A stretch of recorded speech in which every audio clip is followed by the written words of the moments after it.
Venez, s'il vous plaît.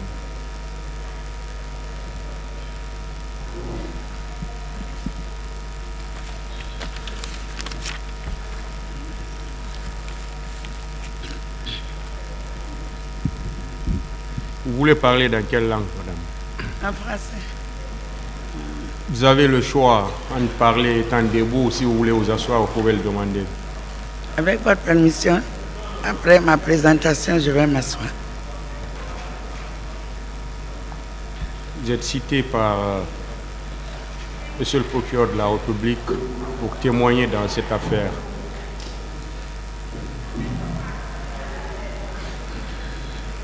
Et en cette qualité, vous avez des droits, parmi lesquels vous pouvez demander au tribunal de parler dans une salle d'audience vide, c'est-à-dire à huis clos. Est-ce que vous voulez parler à huis clos ou bien vous désirez parler publiquement? Je vais parler publiquement. Quel est votre nom? Je m'appelle Dr Hadja Fatousike Kamara.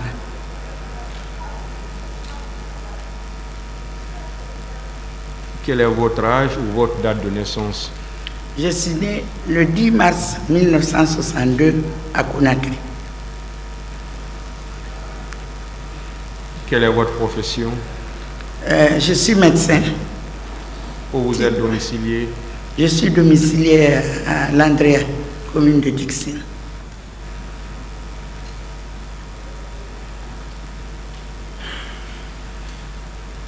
Est-ce que vous connaissez ces personnes qui sont assises dans le box des accusés?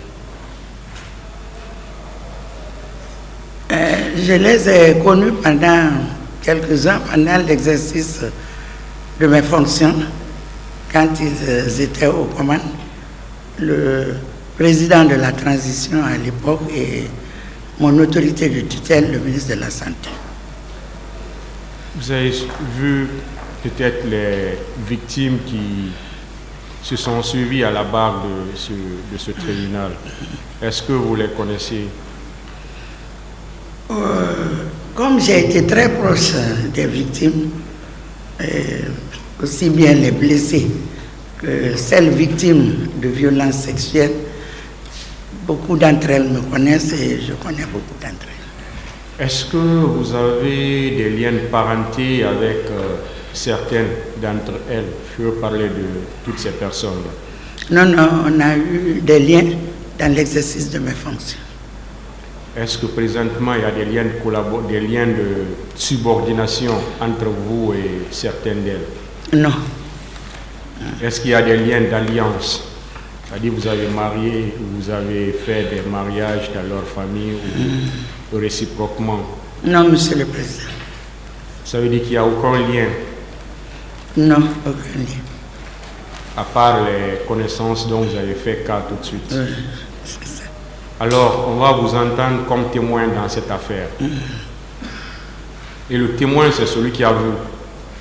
C'est celui qui a entendu. Et sachez également que le faux témoignage est une infraction qui est prévue et punie par la loi. Sur ce, on va vous demander de jurer, de dire dans cette affaire, sans crainte et ni haine, toute la vérité et rien que la vérité. Vous lèverez alors votre main droite et direz: je le jure. Je jure de dire la vérité, rien que la vérité, devant Dieu et les hommes. Le tribunal prend acte de votre prestation de serment. Alors, dame, dites au tribunal tout ce que vous savez sur les événements du 28 septembre 2009. Merci, Monsieur le Président. Vous pouvez vous asseoir. Hein.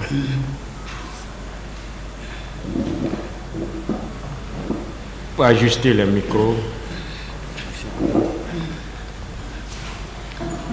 Et dès que vous ressentez la fatigue, vous pouvez demander au tribunal.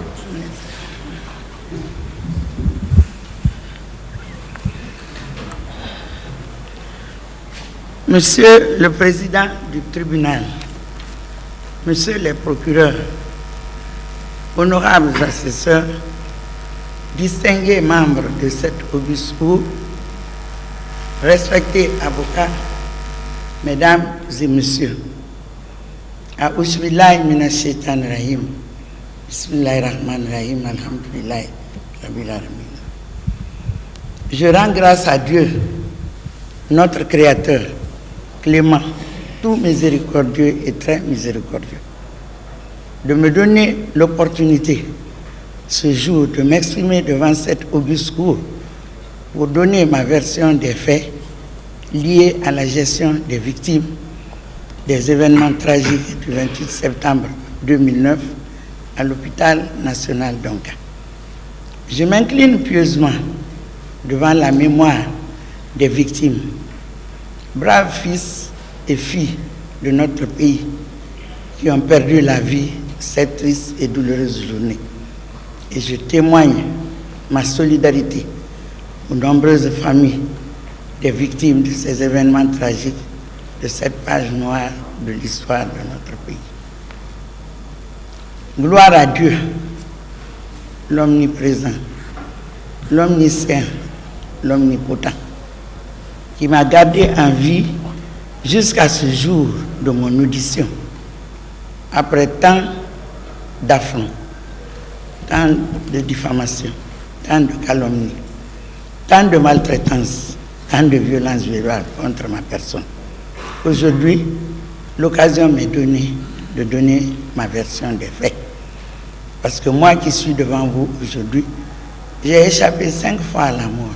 Donc je n'aurais pas eu l'opportunité aujourd'hui de m'exprimer. La première fois, dans mon bureau, j'ai été victime d'un grave incendie où j'ai perdu tous les matériels et bureautiques de mes bureaux. Heureusement que les archives liées aux événements du 28 septembre 2009 avaient été à l'époque délocalisées dans la salle de réunion de l'hôpital national. Deuxième fois, au lendemain de l'arrivée du président Hollande, François Hollande, que j'avais eu l'honneur et le privilège de recevoir à l'hôpital national d'Onka, venu témoigner sa solidarité au peuple de Guinée pendant l'épidémie de la maladie à virus Ebola. Le lendemain, j'ai été agressé par des bandits parce qu'il avait eu l'opportunité de m'offrir les armoiries en guise de reconnaissance. Les bandits ont eu l'impression peut-être que j'avais eu quelque chose de très précieux, valeureux. Et avec une tentative d'enlèvement où j'ai failli mourir, heureusement que le chauffeur n'était pas dans la voiture. Je m'en suis sorti avec beaucoup de blessures dans les pieds, c'est pour ça que je suis assise aujourd'hui. Troisièmement, j'ai souffert de la forme grave de la COVID-19 avec détresse respiratoire où j'ai failli mourir. Ça, c'était en 2020. En 2021, j'ai été victime d'une erreur de diagnostic, me déclarant souffrant d'un mal incurable en phase terminale. Il a fallu que je fasse un voyage médical à l'étranger où ce diagnostic a été infirmé. Et cinquièmement, j'aurais pu mourir de ma belle mort, laissant ma famille dans l'amertume et toutes ces calomnies collées à ma mémoire. Donc aujourd'hui, c'est vraiment une grâce pour moi de m'exprimer et de donner ma version des faits. Les archives liées aux événements du 28 septembre 2009 sont restées archivées à l'hôpital national d'Onka. Et j'insiste sur cet élément parce que, un, ils auraient pu disparaître dans l'incendie. Deuxièmement, lors du déménagement, dans la précipitation pour le lancement des travaux de réhabilitation, extension, équipement de l'hôpital national d'Onka, beaucoup d'archives sont restées et nous les avons perdues. Et ils auraient pu aussi souffrir de la mauvaise gestion des actifs. Et c'est le lieu de remercier, féliciter mon assistante de 13 ans de bonne collaboration qui a pris soin de garder ces archives et de les transporter dans le nouveau site de déménagement où nous sommes restés pendant plus d'une dizaine d'années. Ce jour, 28 septembre 2009, j'étais à la maison en train de profiter de ma journée fériée, puisque ce jour était déclaré férié. Et donc, la première victime de l'hôpital national d'Onka vient de mon quartier, parce que je n'habite pas très loin du stade. C'était le fils de notre imam de la mosquée qui est en face du stade. Et quand il y a toujours des problèmes de santé, les voisins du quartier viennent solliciter mon secours. La famille est venue vers moi pour m'annoncer que leur fils est blessé à partir du stade. Et immédiatement, comme d'habitude, j'ai demandé qu'ils se rendent aux urgences de l'hôpital national d'Onka pour une prise en charge immédiate, sans savoir exactement de quoi il s'agissait. Et quelque temps après, il y a eu des mouvements dans le quartier, de l'agitation, beaucoup de perturbations. On me disait que ça tire au stade et qu'il y a des blessés. Donc, comme j'ai l'habitude de le faire, j'ai immédiatement appelé l'ambulancier de jour à l'hôpital d'Onka pour que je m'y rende afin de comprendre exactement qu'est-ce qui se passe. L'ambulancier est venu me chercher à la maison et nous sommes partis immédiatement à l'hôpital national d'Onka. Et comme nous avions l'habitude de le faire, je me suis rendu immédiatement dans la salle des urgences où toutes les équipes étaient déjà mobilisées. Nous avons vu des blessés arriver, beaucoup de blessés, dans des états vraiment très insupportables.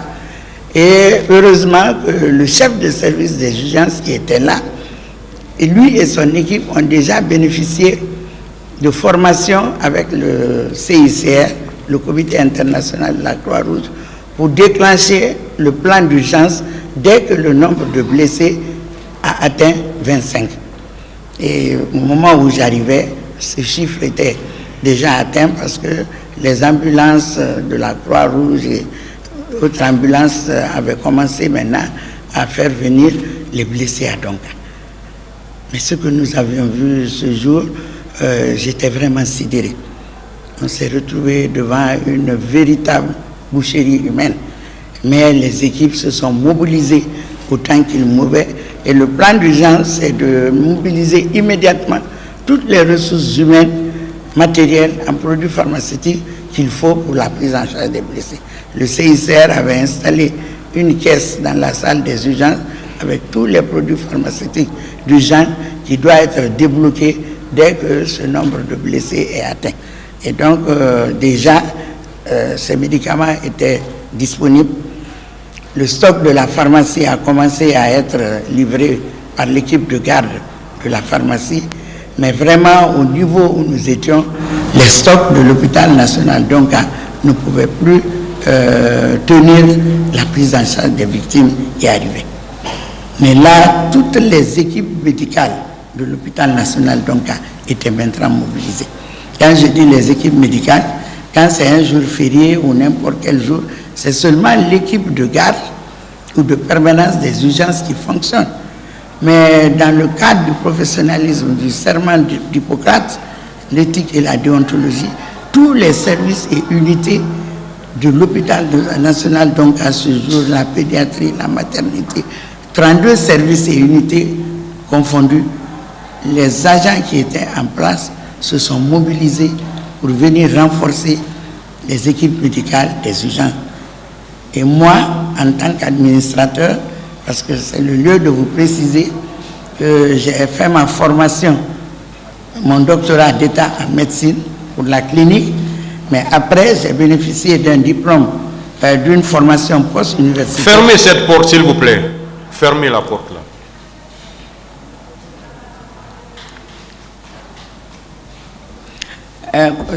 Excusez-moi, continuez. Allez-y. Donc, comme je vous le dis, moi, j'ai été clinicienne au départ, c'est-à-dire que j'ai bénéficié d'un doctorat en médecine, mais quelques années après, j'ai fait un poste universitaire et je suis sorti spécialiste en gestion hospitalière et en management des services de santé. Donc, depuis ça, ça fait plus d'une vingtaine d'années, je ne touche plus aux malades, je suis dans l'administration sanitaire. Ma mission, mon rôle, c'est d'assurer la coordination des équipes médicales et mettre à leur disposition les ressources matérielles et les ressources matérielles financières pour améliorer leurs conditions de travail et faciliter la prise en charge des malades. Donc, ce rôle de coordination que nous avons l'habitude de faire personnellement et avec toute l'équipe de la direction générale, nous étions là pour faciliter ce travail. Et comme j'ai vu que nous étions maintenant débordés, les moyens, les ressources de l'hôpital ne pouvaient plus suffire pour cette prise en charge. Parce qu'en une journée, nous avons reçu plus de 500 blessés. Situation à laquelle aucun des professionnels de santé que nous sommes n'avait jamais été confronté tout au long de notre carrière. J'ai immédiatement appelé ma hiérarchie, notamment le directeur national des établissements hospitaliers de soins et ensuite monsieur le ministre de la Santé pour lui dire que nous sommes dans une situation d'urgence et que nous avons besoin vraiment d'assistance en produits pharmaceutiques d'urgence. Après l'appel, j'ai continué à aider les équipes à continuer leur travail et quelque temps après, monsieur le ministre est arrivé, il nous a trouvés dans la salle des urgences. On lui a expliqué la situation, il a compris de quoi il s'agissait et il y avait un besoin immédiat d'apporter d'autres produits pharmaceutiques pour faciliter la prise en charge des victimes. Et il est ressorti pour se rendre à la pharmacie centrale du Guinée afin qu'une dotation puisse être mise à notre disposition. Et effectivement, dans la matinée, nous avons reçu des stocks d'urgence pour continuer la prise en charge des blessés. Mais aussi, il y a eu toujours à nos côtés les partenaires du secteur de la santé en situation d'urgence et de catastrophe. Ces partenaires sont l'OMS, l'UNICEF, Médecins sans frontières, le CICR, la Croix-Rouge et tous les partenaires du secteur de la santé que vous connaissez étaient maintenant à nos côtés avec des stocks d'urgence pour nous accompagner dans la prise en charge des blessés. Et je voudrais vous dire que cette prise en charge s'est déroulée dans de très bonnes conditions. Par la grâce de Dieu, toutes les victimes qui sont arrivées à ce jour, comme je vous le dis, plus de 500 blessés. Au finish, quand on a capitalisé pendant les jours suivants, on s'est retrouvé pour le cas précis de l'hôpital Donka à 815 blessés, puisque d'autres ont commencé à arriver les jours suivants. Mais pour la première journée, on a eu plus de 500 blessés. Les équipes étaient tellement débordées. Vous savez, au niveau de chaque service unité des urgences, il y a un registre pour enregistrer les malades, les blessés, au fur et à mesure qu'ils arrivent. Mais en ce moment, ce n'était plus possible de faire l'enregistrement dans un seul registre. Donc, j'ai dit au chef de service des urgences de démultiplier les points d'enregistrement de malades. Et effectivement, comme il y avait beaucoup de personnel médical mobilisé, on a installé d'autres points d'enregistrement afin qu'aucun malade n'échappe à son enregistrement à l'hôpital. Et ce jour, effectivement, ces points-là ont été installés. Comme on ne pouvait pas donner des registres à ces différents niveaux, on a mis à disposition des feuilles et tous les malades ont été enregistrés. Et c'est au long de la journée que maintenant la saisie des données a commencé en tenant compte de tous les supports qui étaient déjà mis à notre disposition.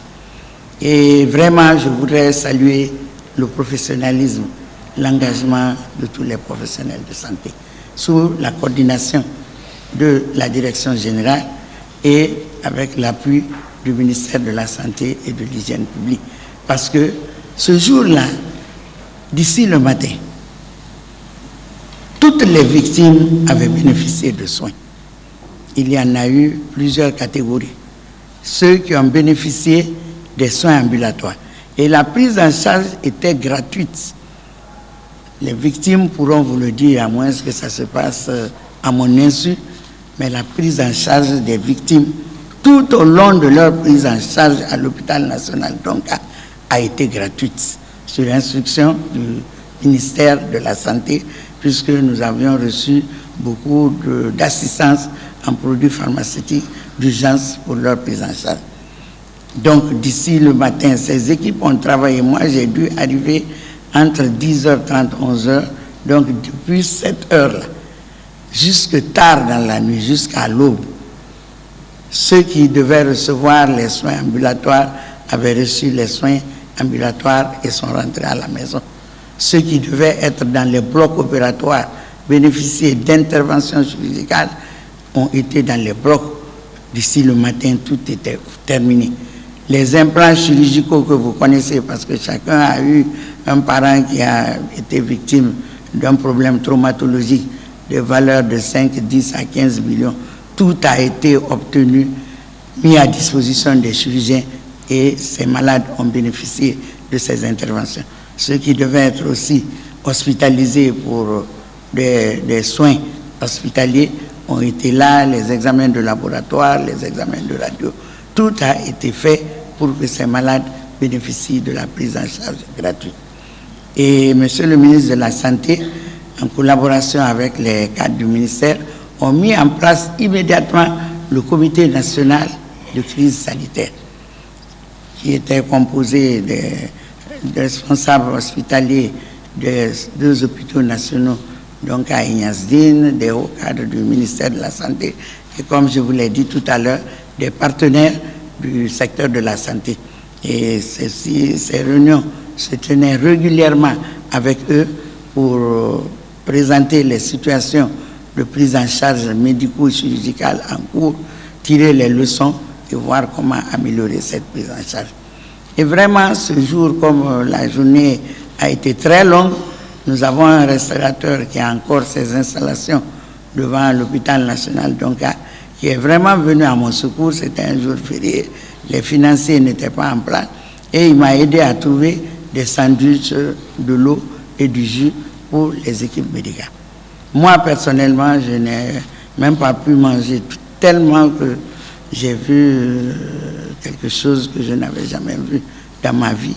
Et je tenais à ce que toutes ces victimes qui sont arrivées à Donka bénéficient de soins. Notre rôle ce jour a été de soigner les malades, de soulager la souffrance des victimes, de sauver des vies humaines. Et ça, nous l'avons fait dans les meilleures conditions. C'est vers 19h, 20h, j'ai senti la faim. Je voulais maintenant faire mes prières. C'est en ce moment que je suis monté, parce que la direction est un bâtiment en dehors qui est un peu loin des urgences. C'est en ce moment que je suis monté dans mes bureaux pour permettre de croquer, de manger un peu, de faire mes prières et de continuer à attendre pour voir si d'autres besoins se présentaient pour les équipes qui étaient en place. Donc, je suis resté là et c'est seulement vers 1h du matin que j'ai cherché à rentrer à la maison pour me reposer et pouvoir revenir le lendemain matin. Mais là où j'étais soulagé, c'est que toutes les victimes, en tout cas qui étaient arrivées ce jour à l'hôpital Donka, avaient bénéficié de la prise en charge. Et c'est en ce moment seulement que j'ai décidé de rentrer à la maison pour me reposer. Mais les équipes d'urgence sont restées en place presque jusqu'au matin. Le lendemain, je suis revenu maintenant pour faire la supervision aux urgences dans les services d'hospitalisation, voir comment les malades étaient en place, s'ils avaient encore besoin de soins. Mais effectivement, les ordonnances étaient envoyées régulièrement à la direction et le service de la pharmacie, je faisais les signatures, approvisionnais, puisqu'on avait reçu. Maintenant, les dons avaient commencé à arriver. La pharmacie a été approvisionnée par la pharmacie centrale de Guinée, les stocks de l'OMS, des différents partenaires. Et finalement, ces malades ont été très, très bien gérés parce qu'ils ont bénéficié aussi de beaucoup de donations. Les personnes de bonne volonté venaient leur apporter des dons en nourriture, des enveloppes qu'on venait leur donner. Et pendant la même période, le président de la transition a mis à disposition un montant à la disposition du ministère de la Santé pour améliorer la prise en charge des blessés, des victimes. Donc, chaque fois qu'on avait besoin, cela a permis de changer la literie, les draps, et chaque fois qu'on avait besoin de produits pharmaceutiques ou bien des films pour la radio, des réactifs pour le laboratoire ou de la restauration, on s'adressait au Comité national de crise sanitaire qui mettait ses moyens immédiatement à notre disposition. Et vraiment, il faut reconnaître que, en tout cas, aucune œuvre humaine n'est parfaite, mais nous avons mis vraiment tout le professionnalisme, notre engagement dans le don de soi, en esprit, en temps et la personne humaine pour que ces victimes puissent bénéficier de tous les soins. Il y a eu une particularité. Ce premier jour aux urgences, si vous voyez les statistiques, il n'y a pratiquement pas beaucoup de femmes qui ont été enregistrées comme violées. Parce que comme il y avait des traumatismes, des blessures, c'est ça mon analyse. Donc les médecins se sont beaucoup focalisés sur la prise en charge des soins traumatologiques et peut-être que par gêne aussi, toutes ces femmes n'ont pas déclaré. Donc vous verrez dans les statistiques que le premier jour là, aux urgences, c'est noté 4 cas de violence sexuelle. Mais au finish, grâce à de nombreuses ONG et de nombreuses associations féminines, puisque moi-même, je suis une des femmes leaders de ce pays, je fais partie de beaucoup d'organisations et d'associations féminines, donc elles sont venues avec des femmes qui étaient déclarées victimes de violences sexuelles. Et puisqu'elles se cachaient dans les quartiers, elles sont parties dans les centres de santé, mais il y a des ONG, des associations qui ont pu les faire venir à l'hôpital. Il y en a même qui vraiment s'étaient fortement bien installées dans mes bureaux. Les portes étaient ouvertes et chaque fois qu'elles venaient, je les orientais vers la maternité, le service de gynécologie obstétrique pour que l'équipe des gynécologues apprécie leur état. Et vous verrez sur la liste de dons cas, puisque certaines sont arrivées le lendemain, les jours suivants, ce n'est pas écrit directement viol, c'est écrit suspicion de viol ou victime de viol, violence sexuelle. Ça, les spécialistes peuvent mieux expliquer que moi, ce n'est plus mon domaine d'intervention.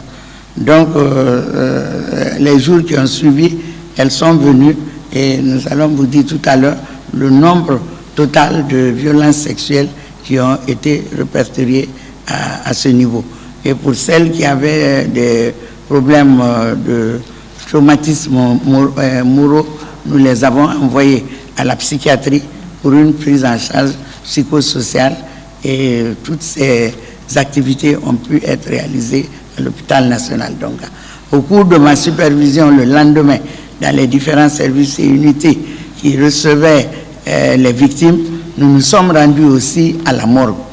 Parce que vu l'intensité de notre activité ce jour, nous nous sommes focalisés aux urgences, pour la prise en charge des blessés.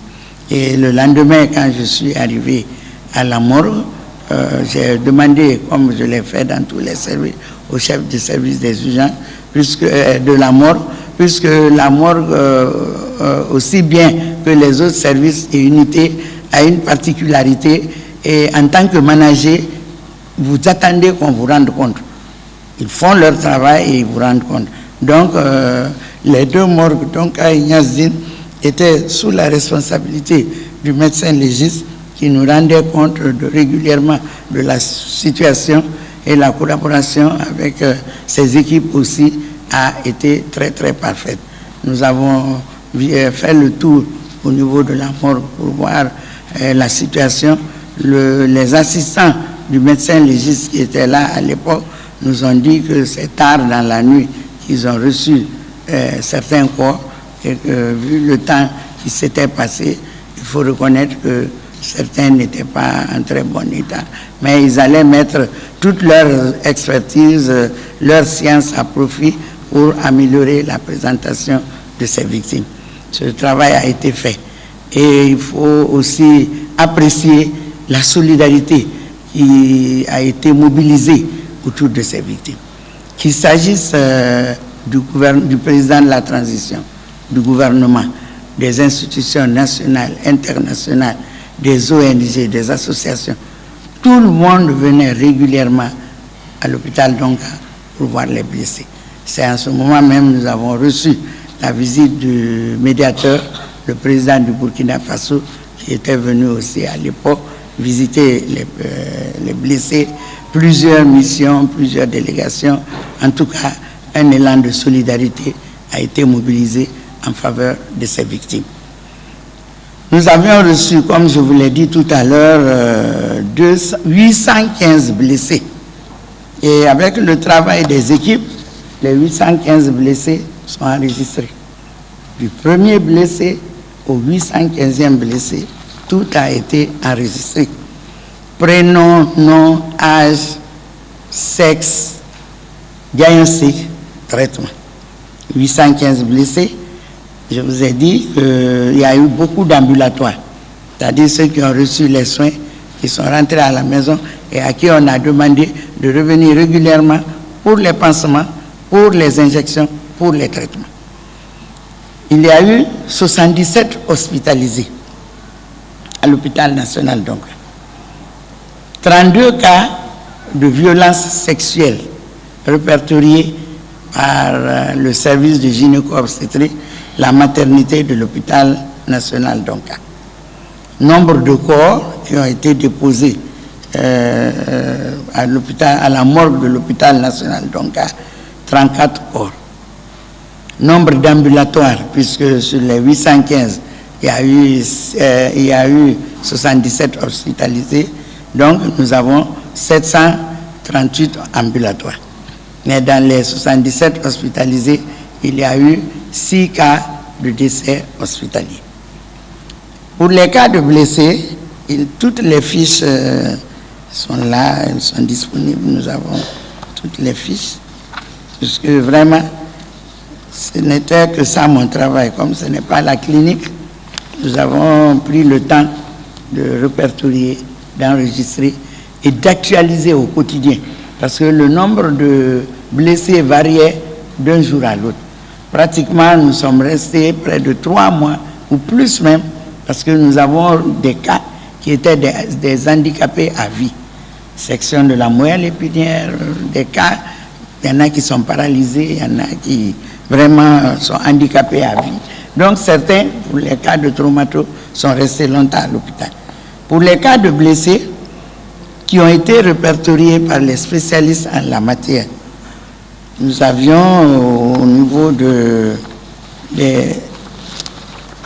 815, lésions par arme à feu, 89, lésions par arme blanche, 14, contusion, 389, violence sexuelle ce jour 28 septembre, 4, des brûlures, 3, autres, 319, ce qui fait 815 blessés qui ont été enregistrés au compte de l'hôpital national d'Onka. Ce nombre de blessés est très lourd parce qu'en tant que professionnel de santé, nous savons que ce n'est pas habituel. Nous n'avons pas connu la gestion de tant de victimes dans notre carrière. Mais vous allez vous rendre compte de l'intensité du travail qui a été mené aussi bien par les équipes médicales que le travail de coordination que nous avons entrepris. Et vraiment, je voudrais dire que ce jour et les jours suivants, j'ai eu 2 sentiments.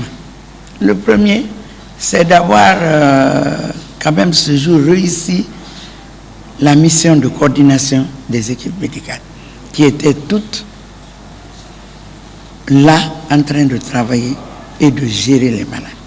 Tout le monde voulait soigner, tout le monde voulait sauver des vies humaines, tout le monde voulait soulager la souffrance des vies. Mais notre sentiment de tristesse d'avoir vu une telle situation que je n'aurais jamais imaginé tout au long de ma carrière.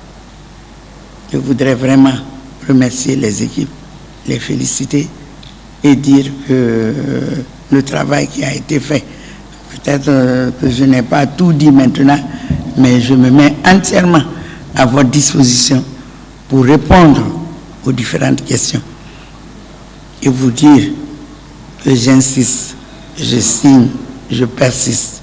Ma mission ce jour a été de soigner les malades, d'assurer la coordination des équipes médicales pour soigner les malades, soulager la souffrance des victimes et sauver des vies humaines.